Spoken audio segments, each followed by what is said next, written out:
Olá, tudo bem? No Brasil, uma pessoa é pobre porque é negra ou é pobre porque é pobre, independente de ser negra. O problema é racial ou social? Essa é a discussão que está por trás da polêmica sobre cotas para negros nas universidades federais. O Congresso está para votar a PL 73/99, a chamada Lei de Cotas, que estabelece cotas para negros em universidades federais, desde que sejam alunos provenientes de escolas públicas. O Supremo Tribunal Federal acaba de receber 2 manifestos, um contra e um a favor das cotas. Você verá aqui hoje, no Entrevista Record, representantes importantes das duas posições. Nós vamos conversar com o coordenador nacional do Movimento Negro Socialista, senhor José Carlos Miranda, que é contra as cotas. Depois nós vamos conversar com o ministro para a Igualdade Racial, que é a favor das cotas, o ministro Edson dos Santos, que estará em Brasília conosco. Vamos começar com o senhor Miranda. Senhor Miranda, tudo bem? Tudo bem. Senhor Miranda, o pobre no Brasil é pobre porque é negro ou é pobre porque é pobre independente de ser negro? Eu recordaria um belo poema do ministro Gilberto Gil com o Caetano Veloso, que assina a nossa Carta 113 Cidadãos. O Caetano é contra as cotas? Sim. E o Gilberto Gil? Ainda não falou sobre o assunto. Ah, é? É, eu ainda não sei a posição dele. Certo. E que um belo poema que é a música Haiti. Haiti, o Haiti é aqui. O Haiti é aqui e numa estrofe ela fala que o branco de tão pobre é negro.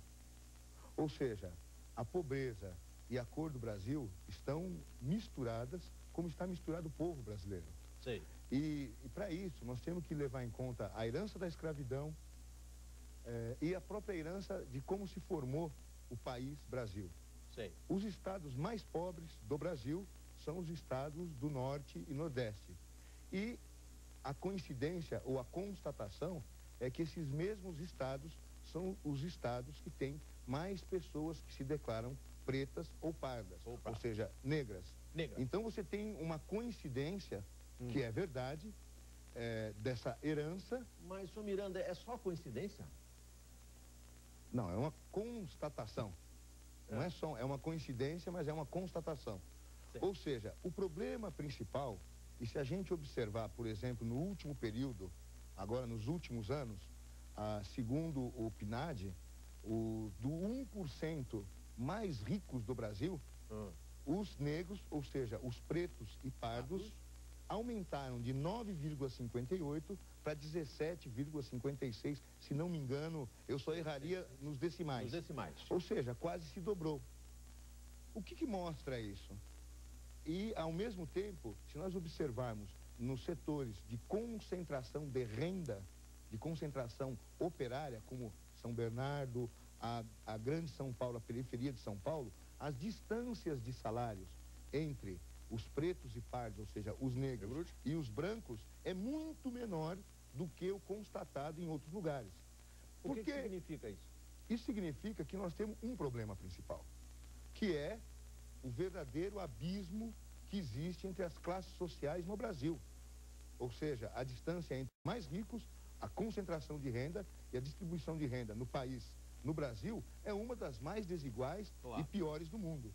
Então a sua explicação é aquela que está na posição dos que são contra as cotas, nesse manifesto enviado ao Supremo Tribunal Federal, que diz que o problema é um problema social e não é um problema racial, e que as cotas vão beneficiar os estudantes negros de classe média. Porque tem uma outra observação importante. As universidades no Brasil, e a discussão principal que o nosso documento faz...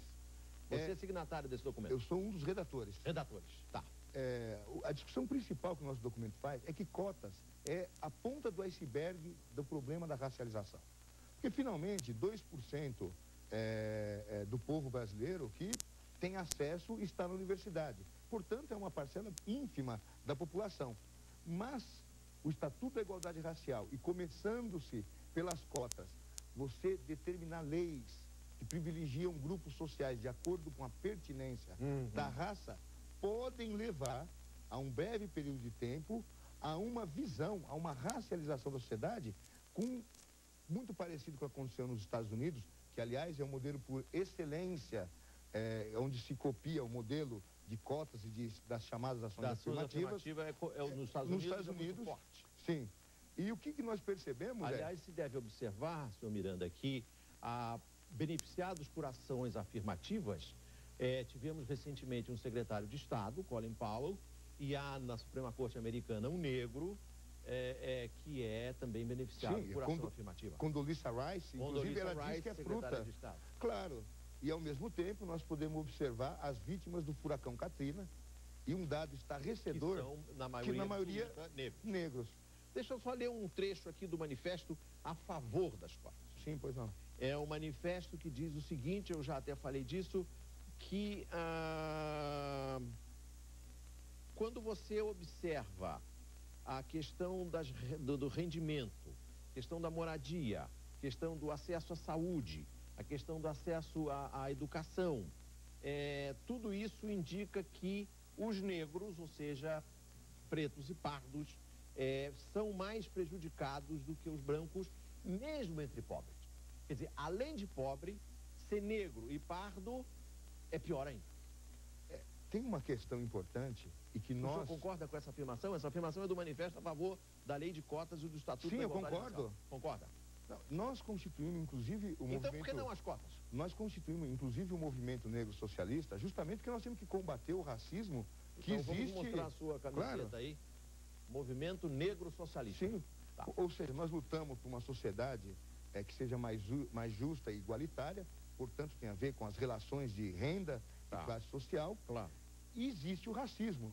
Mas o racismo é fruto da própria sociedade, Paulo, da própria sociedade desigual. E extremamente desigual quando se trata de renda e de concentração de renda e de distribuição de renda. Aonde nós chegamos, então? Nós chegamos que o grande problema do acesso à universidade, ele está nas escolas devastadas e arruinadas das periferias de ensino básico fundamental.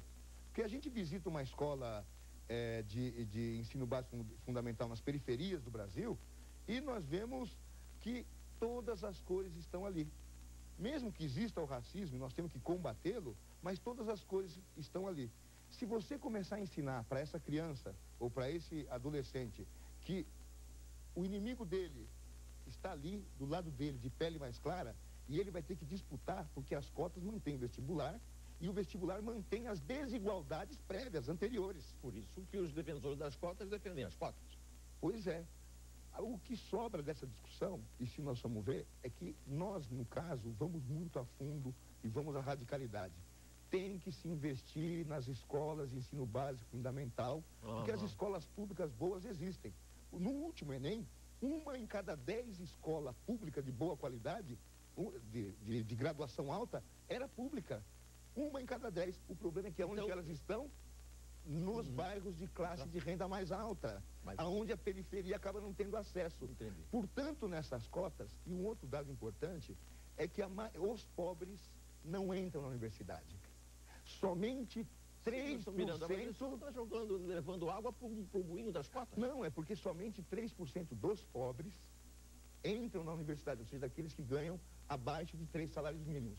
Ou seja, nós não nos opomos a cotas sociais, ou seja, que levam em conta ser oriundo da escola pública e com baixa renda. Então o senhor então não está muito interessado em ter acesso na universidade, quanto está interessado em melhorar a qualidade da escola de base pública lá embaixo para dar acesso a todos? Claro, porque com certeza, se isso acontece, com certeza as escolas públicas vão ter todas as cores e os negros terão acesso, porque são inclusive, segundo o PNAD, a maioria do país e a maioria dos pobres.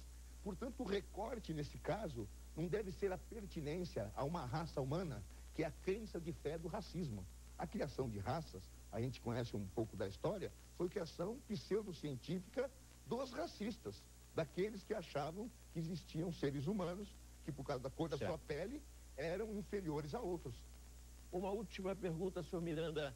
O senhor acredita que, se for aprovado esse regime de cotas, e ele já existe em algumas universidades brasileiras, se não me engano, nos últimos 4 anos, diz o manifesto a favor das cotas, nos últimos 4 anos, mais de 30 universidades e instituições de ensino superior públicas, entre federais e estaduais, já implementaram cotas para estudantes negros, indígenas e alunos da rede pública nos vestibulares, sem falar no ProUni, esse programa que é um programa que beneficia estudantes, dá bolsas a estudantes negros pobres em escolas e universidades privadas. O senhor acredita que se esse programa se universalizar no Brasil, nas universidades públicas, isso vai provocar mais racismo numa sociedade que já é racista? Veja, eu não diria, eu seria preciso ali, Paulo. Eu não diria que o Brasil ou a sociedade é racista. Não? Porque não existe segregação, mas existe o racismo. É diferente. No Brasil não existe uma lei, ou não existe um bairro negro, ou não existe uma lei onde o negro tem que entrar por um lugar ou entrar por outro diferente das outras pessoas. Como aconteceu no Apartheid na África do Sul ou as leis de Jim Crow nos Estados Unidos. Bom, mas existe o racismo. Existe racismo. Existe o racismo.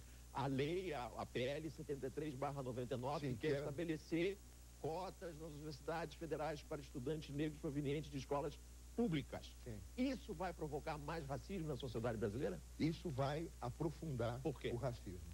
Porque você, como eu tinha dito, ali na escola da periferia, na escola pública de ensino básico fundamental, você vai alimentar para um jovem, né, um adolescente que tem a pele mais clara, que aquele que tem as mesmas condições socioeconômicas que ele, que tem a pele mais escura, que ele vai ter um privilégio em detrimento a ele.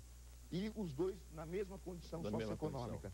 Então, isso, com o tempo, e se repetindo, e sendo retroalimentado, vai levar esses grupos sociais a se opor. Mesmo grupos sociais que têm a mesma condição socioeconômica, moram na mesma comunidade. Mas eu introduzi o argumento usado também nesse manifesto em favor da lei de cotas, introduziu o argumento de que onde já há aplicação de cotas e no ProUni os alunos de origem negra têm ótimas notas. Não, mas uma coisa não se opõe à outra. Não significa... Por quê? Por que eu usei esse argumento? Sim. Porque o aluno branco vai ficar com raiva do negro se o branco for um bom aluno e não entrar, e o negro for um mau aluno e entrar. Não é isso? Sim.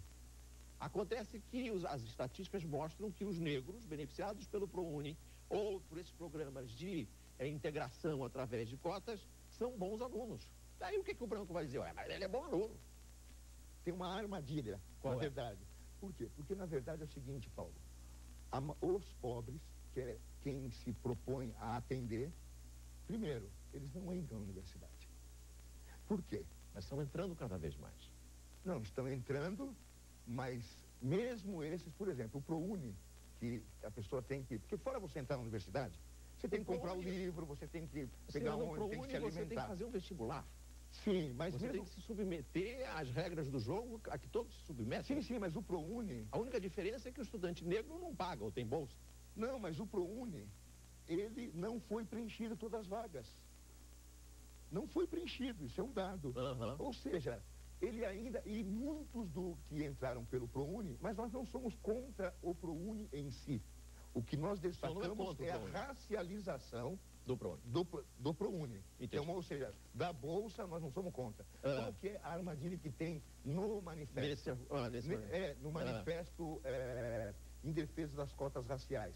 O sofisma é o seguinte: se a maioria que entra na universidade pública, a esmagadora maioria não é pobre, quem que entra então? Ou seja, dentre os negros, os mais ricos, dentre aqueles, os mais ricos, os que mais estudaram, porque o funil continuou. A disputa pelo vestibular continua. É o argumento dos que são contra as cotas. Eu vou lhe pedir o último comentário, essa reportagem publicada no jornal Folha de São Paulo, agora no domingo 18 de maio. Após cotas, número de negros na Universidade de Brasília é 5 vezes maior. A Universidade de Brasília é pioneira entre as federais a adotar o sistema, forma a sua primeira turma de cotistas. Alunos relatam a existência de preconceito e negam ter entrado com o menor preparo. Estudo mostra desempenho na média igual aos outros. Claro, tranquilo. Ou seja, os cotistas, eles não são mal preparados, eles não são os excluídos. Foi isso que eu disse. Eles entram, mas eles não são os mais... Ou seja, essa lei vai provocar vai criar uma nova elite. A elite dos negros prósperos. Agora, qual que é a questão? Que maravilha que se cria elite, mas e o resto?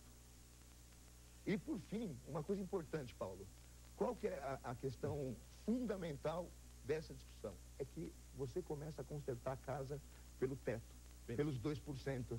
Tá E ótimo. você não vai à base, ao alicerce, que inclusive prepara os cidadãos para tudo na vida, o ensino básico fundamental.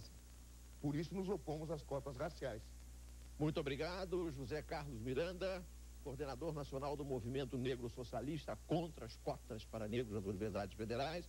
Nós vamos conversar em seguida com o ministro Edson Santos, da Secretaria Especial de Políticas de Promoção da Igualdade Racial, e o ministro é a favor das cotas. Até já.